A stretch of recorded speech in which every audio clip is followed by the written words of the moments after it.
the show, everybody. Hello.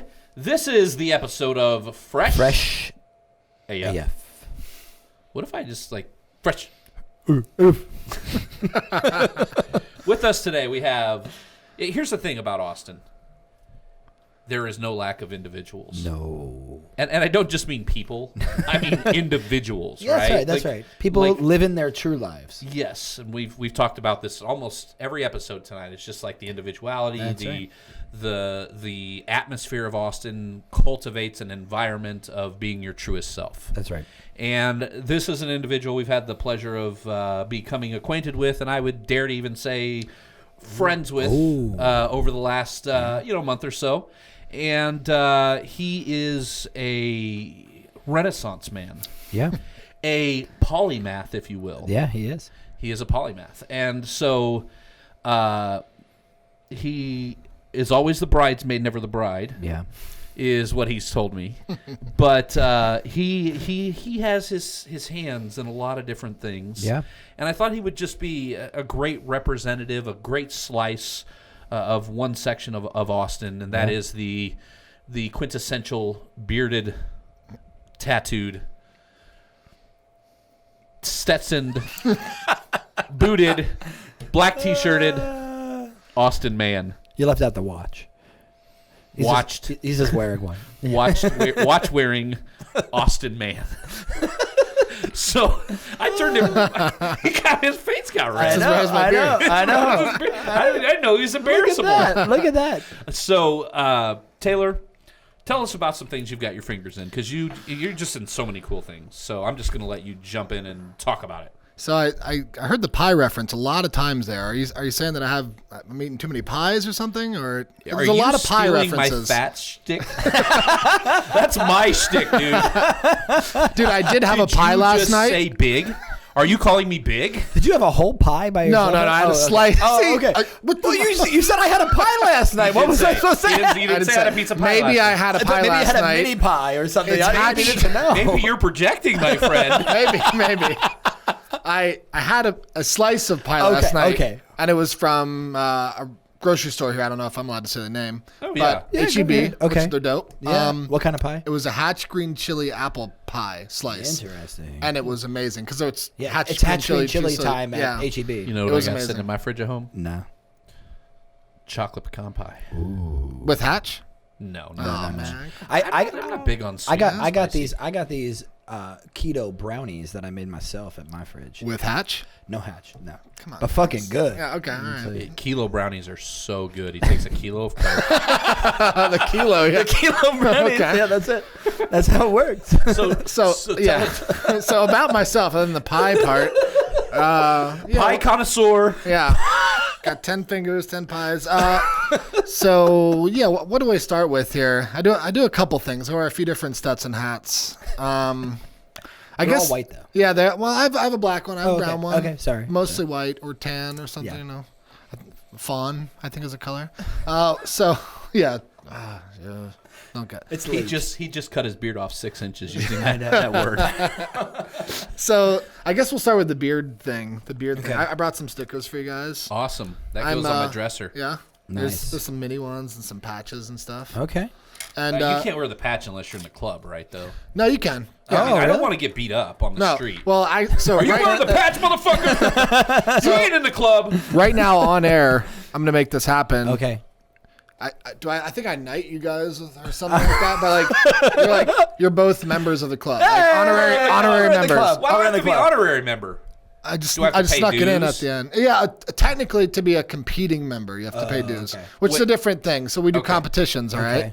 So, yeah, I guess I'll rewind. I'm part of the Austin Facial Hair Club. I'm vice president of the club. I've been in the club for about a decade. That's our little logo there. Yeah. And we are a drinking club with a beard problem. And we're just a bunch of folks, men and women, that like to have fun. And it's most of our events are for charity, and they're usually like oddball themed, and they're kind of crazy and fun, and they raise money for various charities. They rotate, whether it's local or national, and we like to have a good time, and we compete around the country, around the world. Okay. We're just getting off of the 2019 World Championships over in Belgium. Wow. We just got back from that. Are there team competitions? So not necessarily. Like it's kind of like the Olympics in a sense. They rotate every 4 years. The World Championships are every 2 years. Mm-hmm. So the last one was actually here in Austin in 2017. Our group hosted the Worlds, and now 2019 was Belgium. And then 2021, New Zealand. Ooh. So that's going to be really cool. I've heard the Belgians. They are They're serious known for their bearders. beards. Really? Their bearding game is... They were pretty tight. I watched the documentary. I'm not speaking out of idiocy. Okay. I'm being serious. I mean, sometimes you are, but right now, in this moment, right now, this is you legit. are not. I watched the couple of documentaries on bearding before I ever met this man. Really? Yeah. I know. I get it. I love my beard. I get it. Yeah, they are serious competitors over there. They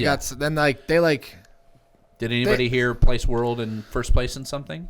We had a few first place champions. A couple of our first place world champions got dethroned, sadly. But we got a few first place champions that came back to Austin. Brought some hardware, as they say. Yeah. I took fourth by half a point. Half Really? a point. I would take third. Half a point. For full beard styled mustache is my category. There's 23 categories. So jeez. What category would let's go around the table. What category would we be in? I technically need to smell it and maybe taste it. No, I'm just kidding. First he wants to lay his beard on. I know. Now he wants to smell it. It's only a few minutes into it, guys. Just wait. I know. No more whiskey for this guy. So there's 23 different categories. This is what they would call either a trend Bart, what Bart means beard in German. Okay. And we usually use that, but that's kind of fun. Right. Or a business beard. So it would be or beard under 4 inches. Okay. And yours would be beard between 4 and 8 inches. Full beard, natural, 4 to 8 inches. Full beard, and natural. that means you can't add styling product to it, meaning you can add oils and balms and stuff like that to make it nice. But you can't do the flip up and stuff that we've seen the crazy pictures. Right. Exactly. Of you. Do you straighten your beard every day? No. Somebody asked me that. They're like, does he straighten his beard? Because my beard is kind of kinky. Oh, damn. Okay. Let's keep going down this road. It's talked to me a little bit. Look, I have to ask this, and this is really on behalf of my Aunt Kathy. Okay. She asked me this. I know. She's doing fine. She's actually not my aunt. She's my cousin. She's my mom's. Whatever. It doesn't matter. Okay. She asked me the other Christmas, because I only see her at Christmas time. So a Santa Claus has a big beard. Mm-hmm. Is it above or below the sheets when you're asleep? Okay, so I'm like a half sheeter. Okay. If that makes sense, like half my body's out. So maybe half. Okay, so you have part of it underneath. Yeah, it's like half. Yeah. Okay. Yeah. So when you get situated at night, you're kind of like... He's not that traditional sleeper where he's just like... Yeah. I mean, it has to be exactly half. right, exactly down exactly. the body. You actually take the tape measure out. Yeah, it's very scientific. Okay. Well, there you go, Aunt Kathy. It's half and half. See, folks, we take requests for... That's right. If you ever have a bearded guy on... Long beard. Yeah, my beard's not long enough for that. So that's pie number one. Pie number one. Austin Facial. So Austin Facial Club, and as of recently, VP of Beard Team USA.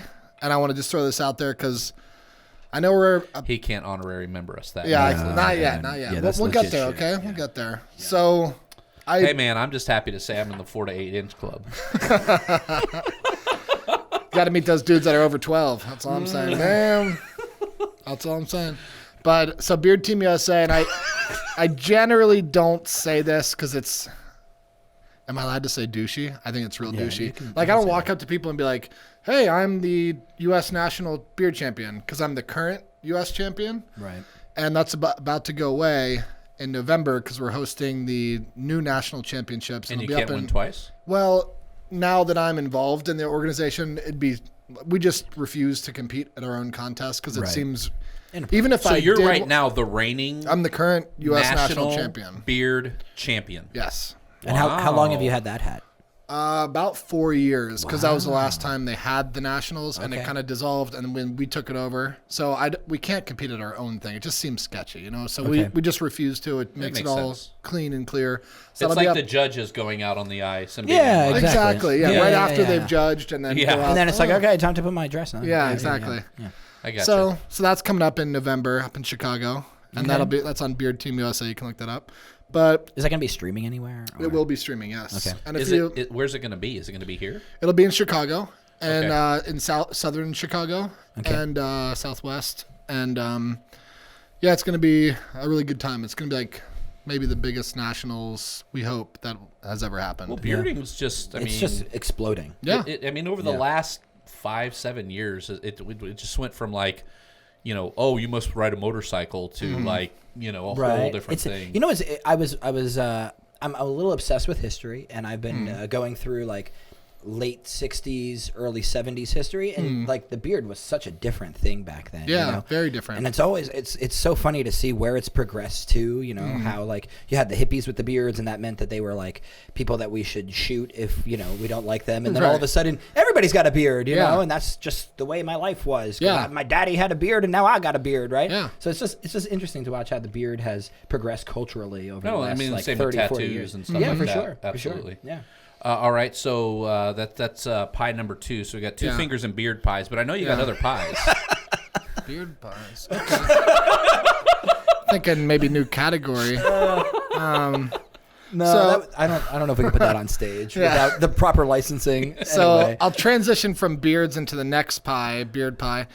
So one of our events that we have as the Austin Facial Hair Club is the Dog Beard and Mustache Contest. What? So I think it's our 6th one coming up, and it benefits a local nonprofit charity called Bully Ranch, which I'm also VP on the board of, and it's a nonprofit pit bull rescue here in Austin, and it's dedicated to saving abused, mistreated dogs. That, we just saved a puppy that was left for dead in the woods. But this contest, it's literally a dog beard and mustache contest, and it's all these dogs from around Austin have these amazing facial hair. It's pretty wild. So it benefits Bully Ranch, and that's the latest thing that another dog hair It's ironic pie. Because a pit bull can't grow a beard. Yeah, it's true. Or a mustache. They make fake ones and they put them on. Oh, dogs really? that can't. Yeah. Amazing. Oh, well, I could do that. We need Dinner pancake. Yeah, you should. Yeah, we got totally. we got to get the brunch puppies in there. Yeah, the brunch bunch. And there's like a one of them would lookalike eat it, category and like a costume category.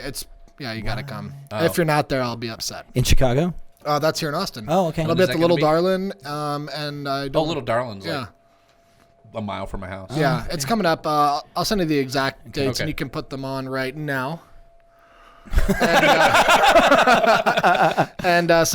Bully Ranch, and that's been a fun one to be involved with. That's my buddy Paul and Diane and my girlfriend Taylor as well. Okay. And Taylor, you've met. Yeah. It's pretty easy. That doesn't get confusing. Right? It's so I'm bad Taylor. She's good Tayller. Okay. So Bully Ranch. Bully Ranch, yeah. Bully Ranch is pretty rad. We save dogs. Yeah. Yeah. Yeah. Next dog's pie. name was Next Mike. Next pie. Let's see. So I'm senior editor for a website called Carryology, and at this point it's kind of growing and developing and morphing into this big kind of powerhouse. It's the biggest site in the world related to gear. We call it Carry, Carry, and it's both a noun and a verb. So it's like I am carrying this can right now. Right. But carry is, I guess, the vessel itself because it's carrying the liquid contents. And what is your title in this? So I'm senior editor at Carryology. So basically, he's senior editor of the MERS. Right? I mean, come on. It's for women and men. Okay. And unisex and and it's like. But we had a conversation on this because I'm a sneakerhead and he's a baghead. Baghead, yeah. What is it called? Yeah. I've even Bag heard fan. Bagaholic, but I think that's more like women in purses. Okay. Primarily, I think. Gear nerd might be the preferred nomenclature. Okay. Bro. Yeah, I mean, I obviously want to give you I want to refer to you as the proper. Yeah. As your preferred pronoun or whatever. Right. I guess sir would be. Sir. Yeah. Sir. And you're of the opinion that bags within 5 years will be as big as sneaker culture. So I think maybe now. Yeah, they just became as big as sneakers. Oh, wow. That was like 5 seconds. Happened? Yeah, it just happened. Wow. I think it's happening. And you see it happening like all these bags. I mean, I'm not really a high fashion dude, if you can't tell. But, like, you see these bags on high fashion runways now. And they're, like, being incorporated into outfits and stuff. Like, I mean, you see, like, guys after basketball games wearing bags and stuff. And they want to show that off just like you want to show off your sneakers. Like, and kind of casually, too. Just like, here's my backpack. That. But, you know, and they're useful, too. Like, I mean, so are sneakers. You got to wear something on your feet. Right. So you don't get stepping on nails or gum or whatever. Mike, I guess. You're comparing the importance of a bag as shoes. More important. More important. Way more important. Way more important. What would it feel like needing your insulin pump? You can't keep that in your sneakers. Just saying. He's got a point. That's what pockets are for. Or puppies. You can't put puppies on your sneakers. 11 puppies in a backpack. That's a new idea. I'm spitballing here. Puppies? That's a lot of puppies. That's the name of the backpack, too. How big is the backpack? That's pretty big. That's a pretty big backpack. There are small puppies. Yeah, that's there true. are small puppies. There are very small puppies. You guys are a little broader than me. So okay. Let's see what else. So I'm also a product designer. And I guess sir product designer if you're nasty. Like your ass. But... He just aged himself. He did. Janet Jackson. I know. When the full quotes Janet Jackson. Yep. From like 86. I'm only 14. This beer just makes me look old, dude. Oh, you just study history. Yeah. That's right. Well, it's important. Yeah. So anyway, I'm a product designer, and I meant to say the fancy way to say it is industrial designer, and there's some confusion behind that because when I went to college at SCAD in Savannah, Georgia, my degree was going to be in product design. And then halfway through, they're like, oh, we're going to switch this up on you and we're going to call it industrial design. Same thing, but we're just, okay. Yeah, so some people say one thing. Change words. Yeah, words. And so basically, I design physical products and they primarily exist within that carry world. So it's really cool that I can write about it and learn more about it and then use that in my profession and then learn from my profession and then write about it some more. Yeah. Mm-hmm. So it's this cycle that never ends. So it's basically, I've designed a lot of different gear for a lot of different companies and I don't really want to list them all off, but there's some really big ones. Okay. And just the biggest. Yeah, just the biggest. I just did a project for a company that has 4 letters in the name, and they've sent people to the moon before. Oh, okay. So that's a small company, small brand. So your bag might be on the moon?